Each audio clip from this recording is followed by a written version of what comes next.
Hello मेरे प्यारे दोस्तों, आज का इस सेशन में मोस्ट इम्पोर्टेंट वीवीआई ज्योग्राफी का लेकर आए हैं आपके लिए 20 क्वेश्चन। इससे पहले 3 चैप्टर नहीं देखे आप तो हम करा रखे हैं, इसी चैनल पे अवेलेबल है। अरे कहना क्या चाहते हो? आप ज़रूर जाके देख लें, आपके एग्ज़ाम की दृष्टि से मोस्ट इम्पोर्टेंट क्वेश्चन है और यहाँ से आपको एग्ज़ाम में देखने को मिलेगा क्वेश्चन। सारा क्वेश्चन एनसीईआरटी से चुना हुआ क्वेश्चन है। अभी तक आप चैनल पर नए हो तो चैनल को सब्सक्राइब जरूर कर लें, वीडियो को लाइक जरूर कर लें। चलिए देखते हैं क्या है पहला क्वेश्चन। साले का खोपड़ी तोड़ साले का। आपको यहाँ 3 सेकंड का टाइम दिया जाएगा। अब 3 सेकंड में जब तक हम 4 ऑप्शन पढ़ेंगे तब तक आप एक हमसे पहले राइट आंसर मारने का कोशिश कीजिएगा। Industrious, but most importantly to us. चलिए देखते हैं क्या है पहला क्वेश्चन। पहला क्वेश्चन है, निम्नलिखित में से कौन कौन मानव विकास का सूचकांक नहीं है? कौन सा नहीं है? प्रति व्यक्ति, आय, साक्षरता, जन्म दर, जनसंख्या। तो कौन सा है? प्रति व्यक्ति है, आय साक्षरता भी है, जन्म दर भी है, लेकिन जनसंख्या नहीं है। ऑप्शन नंबर डी आपका राइट आंसर हो जाएगा। मानव विकास का सूचकांक नहीं है। मानव विकास का सूचकांक जनसंख्या है, प्रति व्यक्ति है, आय साक्षरता है, जन्म दर है, लेकिन जनसंख्या नहीं है। ऑप्शन नंबर डी आपका राइट आंसर हो जाएगा। आप अब यहाँ क्वेश्चन पे ध्यान दीजिएगा। यहाँ बोला है इसमें मानव विकास का सूचकांक नहीं है। मानव विकास का सूचकांक नहीं है तो option number D right answer हो जाएगा, अगर जनसंख्या नहीं है। चलिए देखते हैं क्वेश्चन नंबर 2। क्वेश्चन नंबर 2 है, निम्नलिखित में कौन सा उच्चतम मानव विकास सूचकांक का देश है? कौन सा है? जापान है, कनाडा है, नॉर्वे है, मैक्सिको है। तो कौन सा उच्चतम मानव विकास सूचकांक का देश है? तो कौन सा है? ऑप्शन नंबर सी आपका राइट आंसर हो जाएगा, नॉर्वे।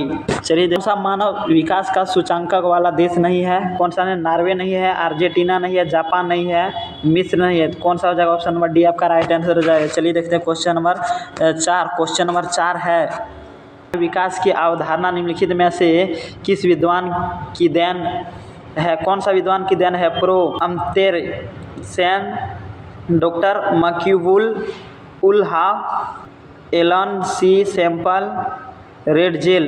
तो कौन सा नहीं है? मानव विकास की अवधारणा लिखित में से किस विद्वान की देन है? तो कौन सा विद्वान की देन है मानव विकास की अवधारणा?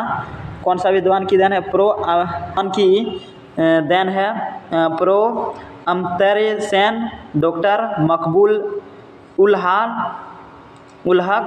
Elon C Semple, Ratzel. तो कौन सा हो जाएगा? ऑप्शन बी आपका राइट आंसर हो जाएगा, डॉक्टर मकबूल उल्हाल। मानव विकास की अवधारणा है डॉक्टर मकबूल उल्हाल। चलिए देखते हैं क्वेश्चन नंबर 5।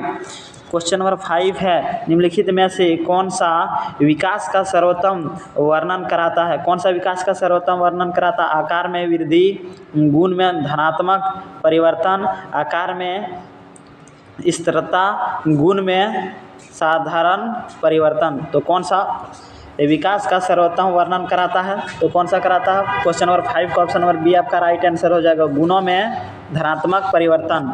चलिए देखते हैं क्वेश्चन नंबर 6। क्वेश्चन नंबर 6 है, निम्नलिखित में से कौन सा मानव विकास के मूलभूत क्षेत्र है? तो कौन सा मानव विकास का मूलभूत क्षेत्र है? स्वास्थ्य, संसाधन, शिक्षा। इनमें से सभी, तो इनमें से सभी राइट आंसर हो जाएगा। स्वास्थ्य भी है, साधन भी है, शिक्षा भी है, मानव विकास के मूलभूत क्षेत्र, इनमें से सभी राइट आंसर हो जाएगा। चलिए देखते हैं क्वेश्चन नंबर 7वां। क्वेश्चन नंबर 7वां है, निम्नलिखित में कौन सा देश उच्च मानव विकास वाला नहीं है? तो कौन सा देश उच्च मानव विकास वाला नहीं है? नॉर्वे, अर्जेंटीना, जापान, मिस्र। तो कौन सा देश हो जाएगा? मानव विकास वाला नहीं है, उच्च मानव विकास वाला नहीं है। तो कौन सा देश नहीं है? इनमें से चारों में से आपके लिए 3 सेकंड का टाइम दिया है, तो आप हमसे पहले ही मार लीजिए। चलिए देखते हैं, मिस्र। ऑप्शन नंबर डी आपका राइट आंसर हो जाएगा। मिस्र आपका मानव विकास वाला नहीं है, अधिक मानव विकास वाला नहीं है। चलिए देखते हैं क्वेश्चन नंबर 8। क्वेश्चन नंबर 8 है, निम्नलिखित में से कौन सा विकास का सर्वोत्तम वर्णन कराता है? कौन सा विकास का सर्वोत्तम वर्णन कराता है? आकार में वृद्धि, गुण में धनात्मक परिवर्तन, आकार में स्थिरता, गुण में साधारण परिवर्तन। तो कौन सा आ जाएगा? ऑप्शन नंबर क्वेश्चन नंबर 8 का option number B right answer हो जाएगा, गुणों में धनात्मक परिवर्तन। चलिए देखते हैं क्वेश्चन नंबर 9। क्वेश्चन नंबर 9 है केरल में साक्षरता दर कितने प्रतिशत है, कितने प्रतिशत है? 92.4%, 90.92%, 47.53%, 54.16%। तो केरल में साक्षरता दर कितने प्रतिशत है? तो साक्षरता दर केरल में कितना प्रतिशत है? 90.92%। ऑप्शन नंबर बी आपका राइट आंसर हो जाएगा। चलिए देखते हैं क्वेश्चन नंबर 10। क्वेश्चन नंबर 10 है विश्व में भारत का मानव विकास सूचकांक कितना है? विश्व में भारत का मानव विकास सूचकांक कितना है? 127, 120, 125, 124। तो क्वेश्चन नंबर 10 का हो जाएगा ऑप्शन नंबर ए राइट, 127। चलिए देखते हैं क्वेश्चन नंबर 11। नेक्स्ट क्वेश्चन आपके स्क्रीन पे मानव विकास के निम्न स्तर वाले देश डैश से गुजर रहे हैं। तो किससे गुजर रहा है? राजनीतिक उपद्रव से, गृह युद्ध से, राजनीतिक उपद्रव तथा गृह युद्ध दोनों से, इनमें से कोई नहीं। तो राजनीतिक उपद्रव तथा गृह युद्ध दोनों से। ऑप्शन नंबर सी आपका राइट आंसर हो जाएगा क्वेश्चन नंबर 11 का। चलिए देखते हैं क्वेश्चन नंबर 12। क्वेश्चन नंबर 12 है निम्न में से कौन सा वह देश है जिसमें संकल्प राष्ट्रीय प्रसन्नता को देश की प्रगति का आधिकारिक माप है? तो कौन सा देश है? भारत है, भूटान है, नेपाल है, चीन है। कौन सा ऐसा देश है जो देश की प्रगति का आधिकारिक माप घोषित किया है? तो कौन सा देश है ऐसा? क्वेश्चन नंबर 12 का राइट आंसर है ऑप्शन नंबर बी, भूटान है। भूटान एक ऐसा देश है जो देश की प्रगति का आधिकारिक मापक घोषित किया है, आधिकारिक मापक घोषित किया है। चलिए देखते हैं क्वेश्चन नंबर 13। क्वेश्चन नंबर 13 निम्नलिखित में से मानव विकास का मापन के लिए कर्म कौन तैयार करता है? तो कौन करता है? HDI करता है, इसके बाद PDI करता है, MTI करता है, इनमें से कोई नहीं। तो इनमें से कोई तो जरूर करता होगा। चलिए क्वेश्चन नंबर डी आपका पहले ही गलत हो गया, 3 में से एक चूज करना है, कौन सा आपका राइट आंसर हो जाएगा। चलिए देखते हैं क्वेश्चन नंबर 13 का ऑप्शन नंबर ये हो जाएगा। कौन कराता है? HDI कराता है। Question number 14।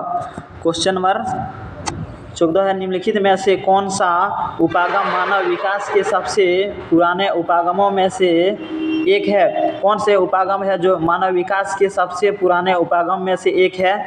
कल्याण उपागम, क्षमता उपागम, आय उपागम, इनमें से कोई नहीं। तो कौन सा हो जाएगा? आपका राइट आंसर 14 नंबर का हो जाएगा आय उपागम। Option number C right answer हो जाएगा। चलिए देखते हैं क्वेश्चन नंबर 15।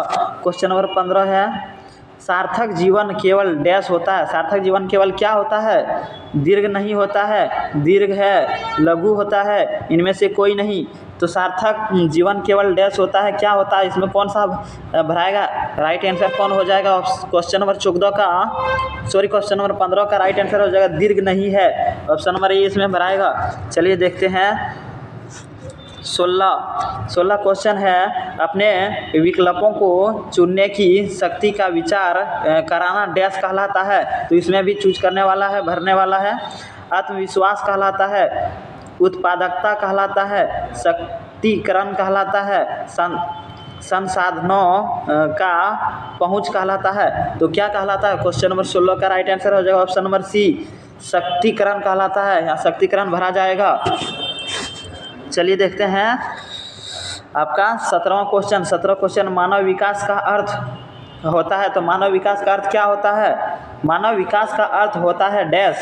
क्या होता है? आर्थिक सुधार होता है, सामाजिक सुधार होता है, गुणवत्ता में सुधार होता है, इनमें से कोई नहीं। तो इनमें से कोई जरूर होगा, तो पहले ही छटा गया। अब तीनों में से आपको एक चूज कर लेना है, कौन सा आपका राइट आंसर हो जाएगा। देखिए गुणवत्ता में सुधार, ऑप्शन नंबर सी आपका राइट आंसर हो जाएगा। चलिए देखते हैं क्वेश्चन नंबर 18। क्वेश्चन नंबर 18 आपकी स्क्रीन पे मानव विकास प्रतिवेदन 1916 में भारत का स्थान क्या था? मानव विकास प्रतिवेदन 1916 में भारत का स्थान क्या था? 120वां स्थान था, 122वां स्थान था, 131वां स्थान था, 124वां स्थान था। तो कौन सा हो जाएगा ऑप्शन नंबर क्वेश्चन नंबर 18 का right answer? Most important VVI question. आप पहले ही चूज कीजिए, आप अंदाजे मारिए, लेकिन मारिए। 2016 में भारत का स्थान क्या था? 131वां था। ऑप्शन नंबर सी आपका राइट आंसर हो जाएगा। देखते हैं क्वेश्चन नंबर 19। क्वेश्चन नंबर 19 है मानव विकास उपागमों में निम्नलिखित में से कौन सा उपागम नहीं है? आय उपागम नहीं है, क्षमता उपागम नहीं है, कल्याण उपागम नहीं है, व्याय उपागम नहीं है। तो कौन सा राइट आंसर हो जाएगा? क्वेश्चन नंबर 19 का आपका option number D right answer है, व्याय उपागम नहीं। देखते हैं क्वेश्चन नंबर 20। क्वेश्चन नंबर 20 है मानव विकास सूचांकक में विभिन्न देशों का क्रम निम्नलिखित में से किस संकोर पर आधारित होता है? तो कौन सा संकोर पर आधारित होता है? 5 से 10 के बीच, 10 से 20 के बीच, 100 से 200 के बीच, 0 से 1 के बीच। तो कौन सा हो जाएगा? ऑप्शन नंबर डी आपका राइट आंसर हो जाएगा, 0 से 120 पर आधारित होता है। आपको वीडियो अच्छा लगा तो चैनल को सब्सक्राइब जरूर कर ले, वीडियो को लाइक जरूर करें। और पहले और 3 वीडियो इसी चैनल पे अवेलेबल है, आप जाके जरूर देख लें। वो मोस्ट इम्पोर्टेंट वीवीआई क्वेश्चन है, ये भी आपका एग्जाम में आता है। ये option question number 20। Question number 20 आपका एग्जाम में हर एक साल पूछता है। आगे जाके आप जरूर देख लें और 3 चैप्टर। जय हिंद, जय भारत।